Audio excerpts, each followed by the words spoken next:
Good morning, Tim, and thank you very much for giving some time to talk about your book, The Care Morning, Economy. Henry. Yes, it's good to be here. Good to talk to you again.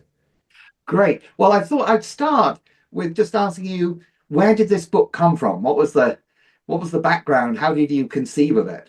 Yeah, I mean, I think it had its origins really in, right back in prosperity without growth, because when I was thinking beyond prosperity as wealth, one of the first things that comes up is prosperity as health. And when you think about what that means for the economy, to take prosperity seriously as health, then you inevitably start thinking about care, for example. And way back in Prosperity Without Growth, I talked about an economy of care and craft and creativity, things which are sort of contribute to our quality of life, low material impact, and potentially, of course, employ lots of people. So a good thing for the economy. And then along came the pandemic, and actually we began to sort of think about care and take care a little bit more seriously. And that was the point at which I kind of thought I should bring these ideas together and set them down and think them through a little bit. And that was the sort of source of the idea of a book whose title was The Care Economy. The process of actually getting that book written was slightly more complicated. And the style is quite a lot different from Prosperity Without Growth, isn't it? I mean, how many pages was Prosperity Without Growth? It was pretty chunky, Well, wasn't it? yeah, I mean, Prosperity Without Grace is actually a slightly shorter book, I think. But as you Was say, the it? style, yeah, it was massive, the style, because this Yeah, I is, sort of yeah, it started well, it was certainly academic. It was much more yeah, academic, wasn't it? yeah, I mean, it was probably more kind of policy oriented than academic because it had its origins in my work for the Sustainable Development Commission, of course. So it was a report to government. And I did make an attempt to write it in a sort of style that could be read, that could be readable. But it was still a policy report ultimately, and it had graphs and figures. I remember my mother telling me at the time when she saw the book, yes, it's very interesting, dear, but there's lots of very complicated graphs. And I guess I kind of, I had her voice in my head when I wrote this book, and it's dedicated to her as it happens, that I didn't want it, that I wanted it to be a book that was very readable by everyone, not just policy wonks or academics or people who kind of wanted, complicated stuff, but actually by, I guess, my mum ultimately, although I don't know what she would have thought of it. And the title, The Care Economy, I was quite interested in that because on the face of it, it's not a sort of dramatic or dynamic title, isn't it? It's fairly sort of the Yeah. care economy. And I mean, I just wonder how you came up with that in terms of, I suppose, as I see it, this is a sort of crossover, more populist book. Did people sort of discuss care economy? Do you think people will read that with that sort of title? There was, I mean, always with a publisher, there's a bit of a discussion about whether the title's right, and weirdly, they never really questioned it. I questioned it quite a lot.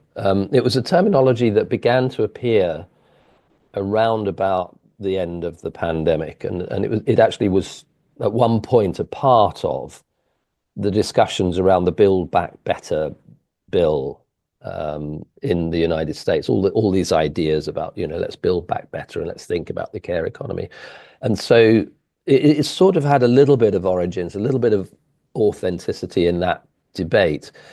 But it sort of still did bother me in a way, because as you say, it doesn't come across as massively dynamic. It doesn't come across as, something I'm necessarily interested in, because it's all about, that care stuff that happens in some quiet sector of the economy. But it sort of stuck with me, and in the end, as I say, the publishers wanted very much to do that, and they felt there was a space, and and ultimately I went and looked, of course, in all the places where you look, and Google and Chat GPT and everything, and there wasn't a book called The Care Economy. So it kind of seemed as though there should be one, and that it could be a framing for what I wanted to talk about. Again, as I say, I think it problematized itself in my head, perhaps more that it was a problem for the publisher. Well, I think it's grown on me actually, I suppose, because I suppose in a way it's it could be seen as a sort of a challenging oxymoron or a question, is it an oxymoron? And it made me think of that phrase from the Godfather. It's not personal, it's strictly business. Yeah, right. And Yeah. thinking that, almost business is defined by the thing that you should not care, in a sense of you've got to be, Yes. hard on people. You've got to stick to it's all about value, it's all about growth, etc., etc. And that Yeah. being a framing that people, it's economics, it's hard, and care is soft and sentimental and Yes. Well, that I think is why in the end it grew on me because it isn't typical to use the adjective care in front of the economy. The growth economy, the well-being economy, those things are, I mean, well-being is a nice, similar sort of feel to it, I think. But the sort of growth economy, the bull economy, the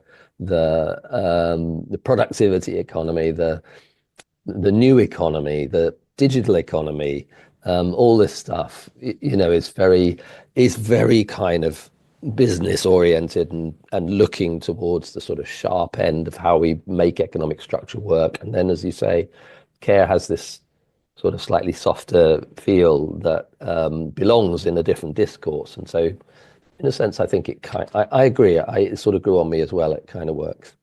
And because anyway, it's it's sort of there now, so there's not it's much I there, can it's do done, about it. it's out there. Yeah, well, it's Um, not quite yet as we speak, but I'm desperately hoping that it's going to be there.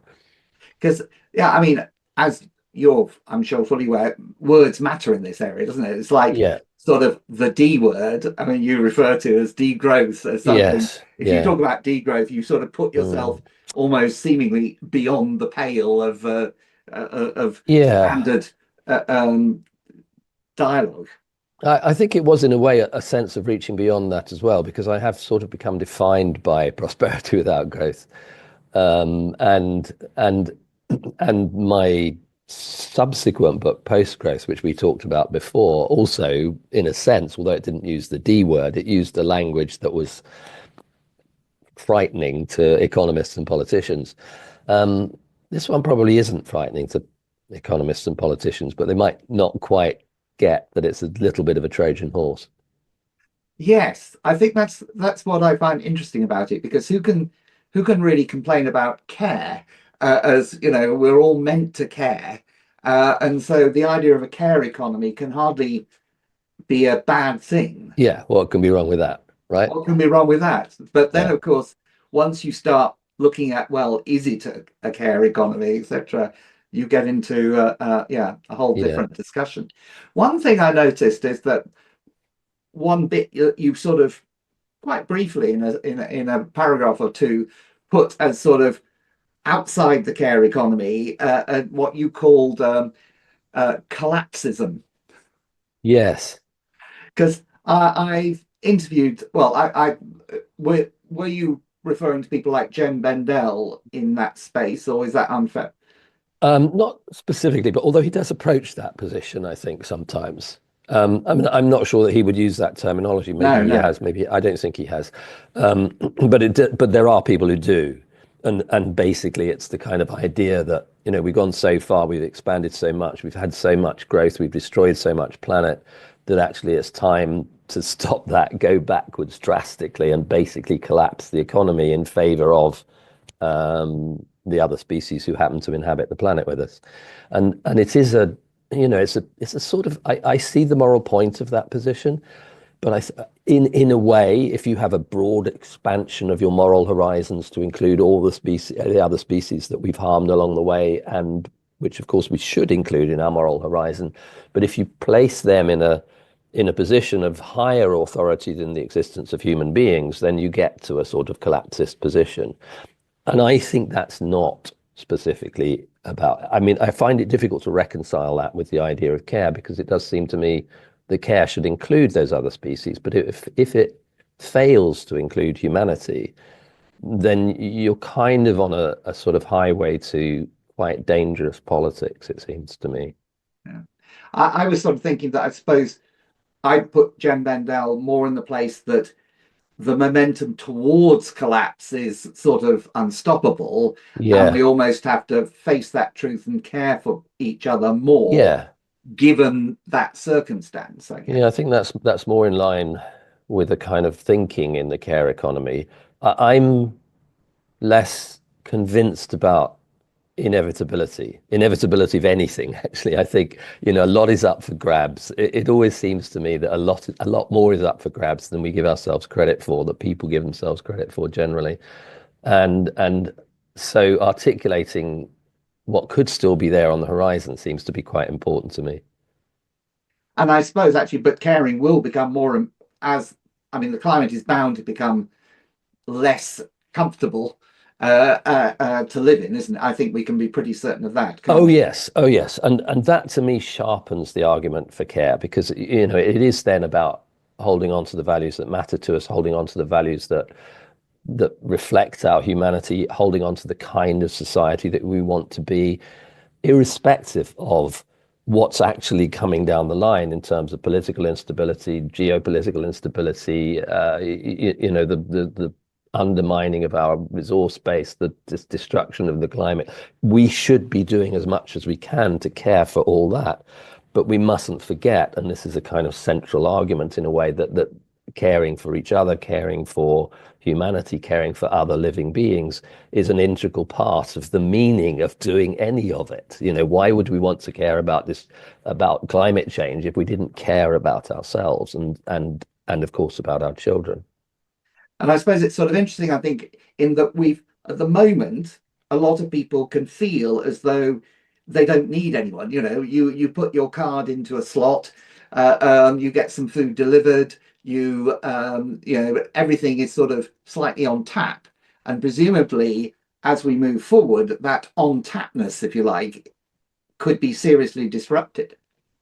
I think that probably is a likely scenario. I mean, I'm not going to talk about inevitabilities, but if we don't think about and plan for a world in which our sort of comfortable convenience at some point goes a little backwards, if not disappears altogether, then we're probably riding for a fall. So, yeah, I would agree with that bit of the position, definitely. And do you, I mean, one of the things, the sort of descriptions of history that you cover seem to tell quite often stories of how where care started, it was sort of corroded, undermined by capitalism, and dysfunctional systems arisen. And I suppose some of those systems can look like ones where we seem to be quite locked into. Do you think? I mean, for instance, Yeah. like in health, we're so busy. It's a bit like the your image of the sea coming in. We're so busy trying to bail out, deal with all the sickness, that actually dealing with the issue of trying to stop people getting sick in the first place is we just don't have any space or time for. And I suppose with food, we're so sort of deep in providing cheap calories, and that actually trying to think, well, how would we actually change that, or how would it change? I mean, Well, that's clearly true. There's a kind of past dependency, but I do think you have to sort of go back a little bit to that, the roots of it and where it came from in history. And that's a little bit of what I try and do in the book is, that. Okay, so the engineered calories is one side of that equation, and it's has to some extent, I think, been intimately tied to a couple of things. One of them is relatively good, as you sort of suggest. You want to be able to feed people. That matters. And particularly in the aftermath of the Second World War, where there was a lot of scarcity in Western economies, that was a non-trivial task. And it set off in motion a kind of industry, a food industry.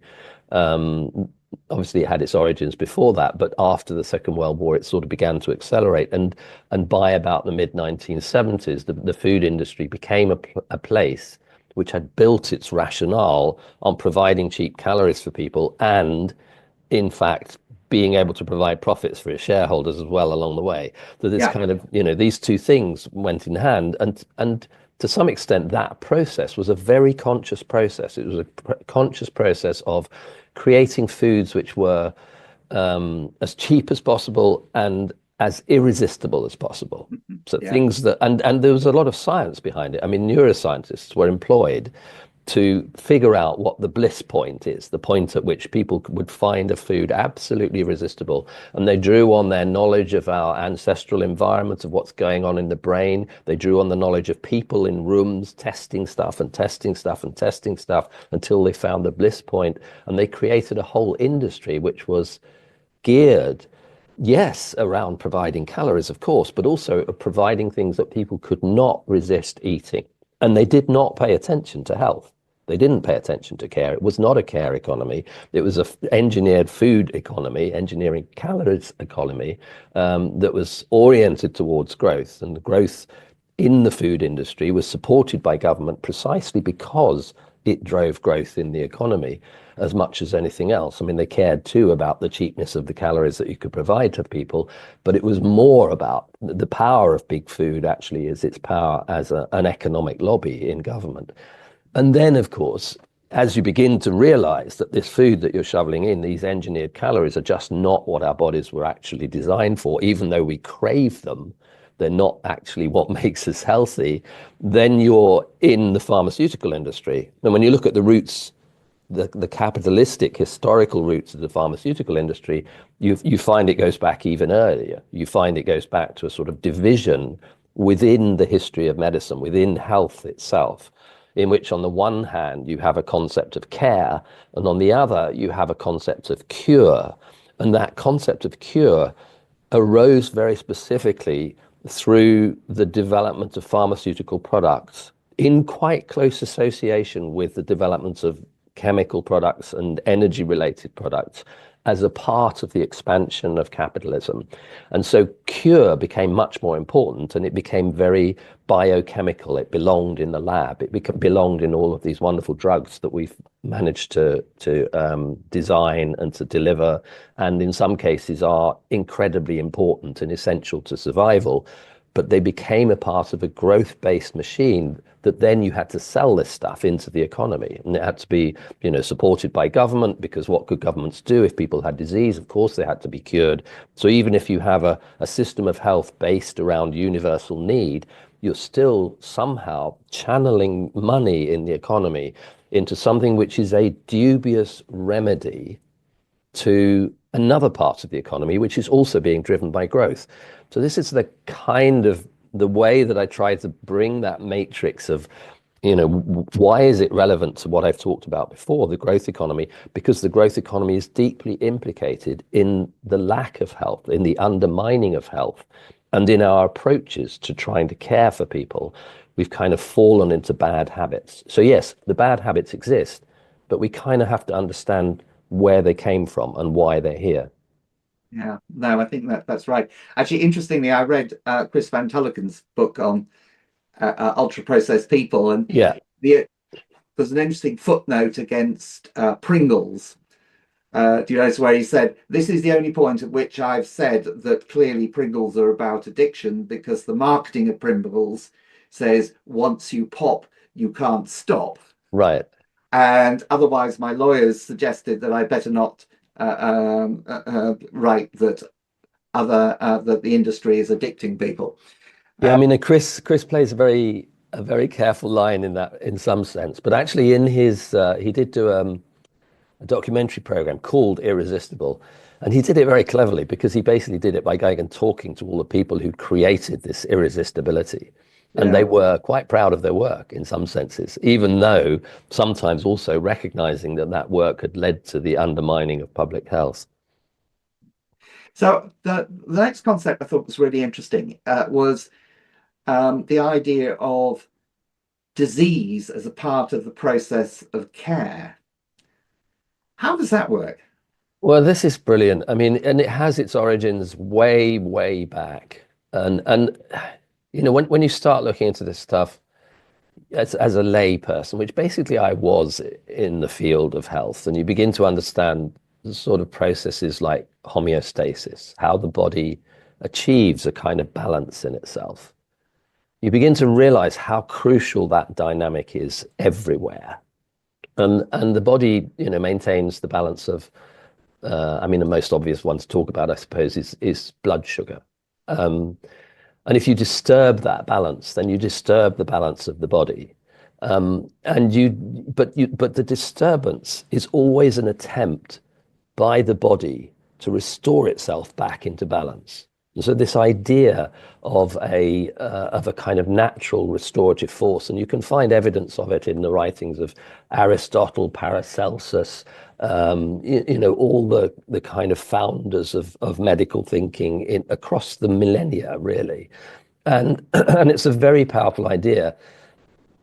But it was, again, one of those things that was historically more or less marginalized at the beginning of the 20th century. And it was done by a guy called Abraham Flexner. He was instrumental in it. And Abraham Flexner was actually sponsored by the Carnegies. It was paid for that work by Carnegie. And what it was an attempt to do was to kind of professionalize medicine and more or less expunge that idea of a natural restorative force. And yet, and it was quite successful. The naturopaths were out, and the biomedical scientists were in, and the laboratory was out, and the laboratory was in, very much in, and this kind of idea of allowing nature to be a restorative force was expelled from the canon of knowledge, more or less. And yet, when you look at the biochemistry, and it's beginning to come back now, this understanding of the body, when you look at homeostasis, when you look at the way that balance is maintained in the body, it's a constant process of attention to detail that is absolutely staggering. And it goes on the entire time, whether we're conscious of it or not. There's an element of, and I talk about this as a kind of secondary element of care, which is of the body's own eye on its state of health and its ability to constantly try and return it to a state of health. And so, for example, one of the things, I mean, it's very obvious in a way, you cut yourself, what happens? The body says, I'm being invaded. And it probably is, because there's probably something nasty in the cut. And so it sends its forces to attack the invaders. And that is the kind of inflammation that happens in the body. You can do the same thing around glucose. The body says, oh, there's too much glucose here, I can't deal with it. I've done as much with insulin as I can. I keep pumping insulin, but I can't get rid of this glucose. And so the response is an inflammatory response. And that inflammation is the basis for chronic disease. So disease is, in a way, the attempt of the body to restore itself to health, the constant attempt of the body to restore itself to health. And I found traces of that idea in all sorts of wonderful places. That book by René Dubos that you quoted, The Mirage of Health, that analogy about the sea, which is worth talking about. When the tide's going out, it's easy to imagine you can empty the sea with a bucket, because it's doing it for you. And that's that he used that analogy to describe what improvements in public health had done to the public health. So what sanitation had done, for example, in the late 19th century, was to take the tide away, to take all the pollutants away, to take all the sewage, clean up the sewage, to reduce our exposure to pathogens. And this was largely, and it's quite well agreed now, this was largely why public health improved. Yeah. It wasn't about the introduction of even vaccines or pharmaceuticals in a broader sense. It was largely attributable to the tide going out, the sanitation improving. But when the tide's coming in, then trying to fix that with a bucket is a ridiculously heroic task. It's just never going to happen. And that sort of other side of the analogy, you can sort of say, if the tide's coming in, if glucose, for example, is flooding our ecosystem, it's everywhere we look. We eat overly sugared, overly carbohydrated diets the entire time, and we're being persuaded to do that with every ounce of the system which is trying to create growth by selling us that stuff. That's the tide coming in. And trying to fix that with a bucket, with a sort of pharmaceutical intervention, is almost impossible. As it is, of course, impossible to ask everyone to change under those circumstances. And I think that's another really important point in the book. It's not a kind of, it is to some extent a personal change journey, because I enter it as a personal change agent. But it's not a sort of sense that, if you do all these things right, then you'll never have these diseases. If you start fixing your diet, then you're going to, maintain your health. And that's what the care economy is about. One of the key messages of the book is that that's impossible. That's, that's a task that is, it's not absolutely impossible, but it's very, very difficult to see how you could shift the bell curve of chronic disease by asking individuals to fight a system that's constantly invading the body, so that the body is constantly actually developing disease in order to try to resist that attack.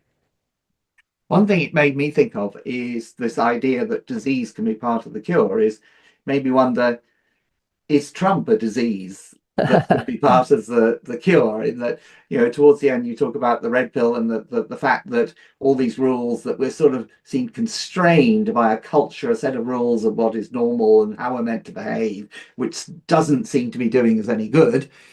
And along comes Trump, brazenly revealing, I suppose, the nature that it's really about power and Yeah. you know do you think Trump could be a disease that might help cure us?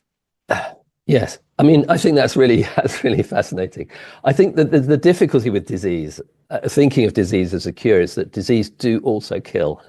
Well, that's it. Um, Yes. and So and and under certain circumstances, and we know this, from autoimmune disease, for example, where the body just, thinks it's doing the right thing, but actually it's doing the wrong thing. It's attacking itself. And so it is the case that when the conditions are so, the external conditions are so strong that the body is no longer able to maintain its internal equilibrium. This is a key concept in the book as well, that there is this constant process of trying to maintain equilibrium. But as scientists have pointed out, it's not just homeostasis, where the body does come back into balance. There's also something called allostasis, where it doesn't come back into quite the same place. The balance has been shifted by the force of the external conditions. And so that's also possible. It's also something that can happen through disease. Even if disease is a naturally curative process in its origins, it doesn't necessarily end up in cure if the external conditions are so harsh. But I broadly do like that idea that somehow, yes, Trump, called time on certain kinds of deceptions which had ruled for too long, and therefore could be considered as a part of what we have to go through to kind of free ourselves from those deceptions. In the process, of course, he's introducing lots of very, very severe unknowns, which could in themselves be disruptive things to the balance of the system. And I think in a way, and we haven't really talked about this, but this to me is why thinking philosophically about care really matters, because you could think, well, care is good, care is an unassailable good, care is unassailably a moral good. And you can say, well, everything we do in the name of care is therefore the right thing to do. But actually, I think that leads us into all kinds of dangers. It leads us into kind of a process of moral high grounding. As long as I call what I'm doing care, and you can even hear this in the debates about defense at the moment. It's a process of care to invest in arms and to ramp up geopolitical tensions because I feel threatened by Russia, let's say. That is that a process of care, or is that a process of not of something else? And if it's not a process of care, or if certain things are not a process of care, what is care? And to me, the critical feature that care possesses, and that some of these strategies, including, I would say, to some extent, Trump and the geopolitical arms race, don't possess, is this restorative, balance restoring process, this process of restoring to balance. So it's a kind of care to me, when you think about it in these philosophical terms, is a process of bringing us back into balance. And it's very well reflected. It's mirrored by our own processes, the processes that happen inside the body, where health is a process of balance, and the restorative forces are what you can legitimately call care. So if you just run rampant through society, pushing up tensions across the world, creating havoc wherever you go, that to me is almost the opposite of care, because it has the danger that it's the opposite of restoration. It's a kind of ramping up of tensions to a point where imbalance is almost inevitable. I mean, I suppose actually I was listening to a relatively, this is rare to find at the moment, relatively positive podcast this morning, which suggested that that called the situation in the US a stupid coup in that the level of incompetence of a lot of what they're doing, that they have to keep rolling back and changing, and et cetera, et cetera. But I suppose I was wondering if by Elon Musk almost stands up and says that care is a bad thing. We should stop empathizing with people because it undermines us. We should be strong, male, probably, and white, etc. And and maybe that removal of care, outright blunt removal of care will make maybe people will value it more Yeah, when they it's see the possible. I implication. mean, one of the things I struggled with the book and with the title, with the whole concept, is this sort of moral positioning of care, because it becomes, too nice. It becomes too gentle. It becomes too soft. And I do accept, of course, and I had to, that's another of the things that I had to confront, that I may see this in this particular way because I am of a particular gender that has been conditioned out of care from birth, or possibly even through evolution, that I'm a man and that men do not care in the same way that women care.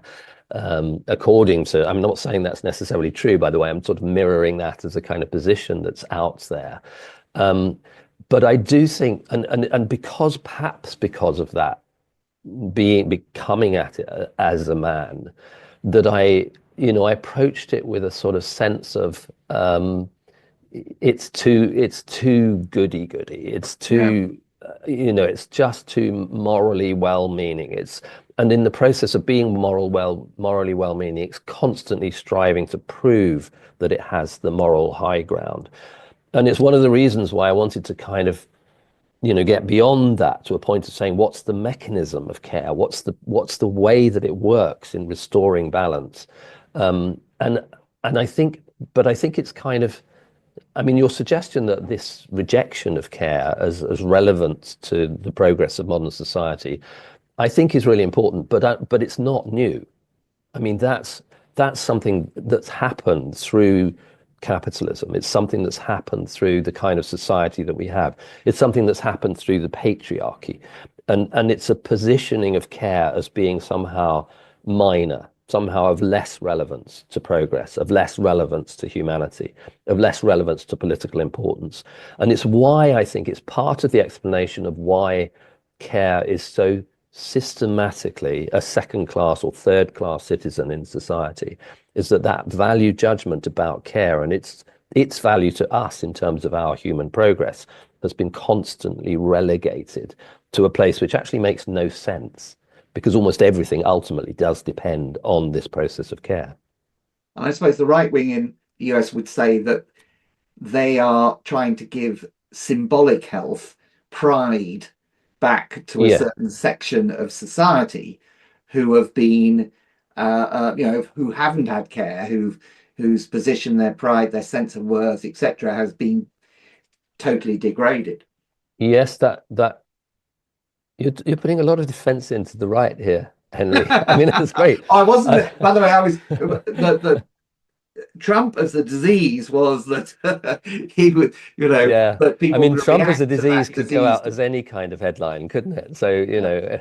yes, we could definitely think. I mean, to some extent, those interventions in any process can be thought of as disease in this very holistic way of thinking about things. But it is, in a pejorative sense, Trump as a disease would work Yeah. for us. That's allowable to say, although not in certain communities, of course. But that sense that, yeah, you mentioned that point about symbolic health, and it is critically important. It's another of those points in the book which really kind of brought me up short, because what is symbolic health? Well, it's really a recognition that it isn't just all about physiology. It isn't just about physical health, and we know that. We know how much mental health matters. We know how much there is a mental health crisis, and that's always been the case. Mental health is actually intimately related to our physical health. And that mental health is also intimately related to the health of society. And so we this idea that we're not just talking about physiological health, we're talking about symbolic health, is clearly critical. But it leads us into this dangerous passage.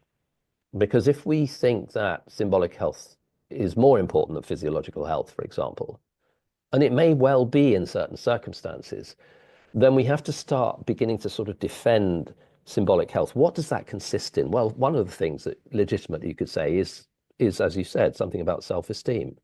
You know, if you kind of feel good about yourself, then you have a fairly good mental strength, and you're mentally well. As soon as you have what's pejoratively called low self-esteem, then you're beginning to shift towards mental illness in some way, or mental incapacity, mental disorder, um, and and and then you start to think, well, what would that mean then? Care for self-esteem? Well, it could mean anything. It could mean, you know, making sure that you eat healthily on the one hand and feel your body feels good and you feel good about yourself on one hand, but it could also mean that you build up uh, your self-esteem in ways which are really about the accumulation of power.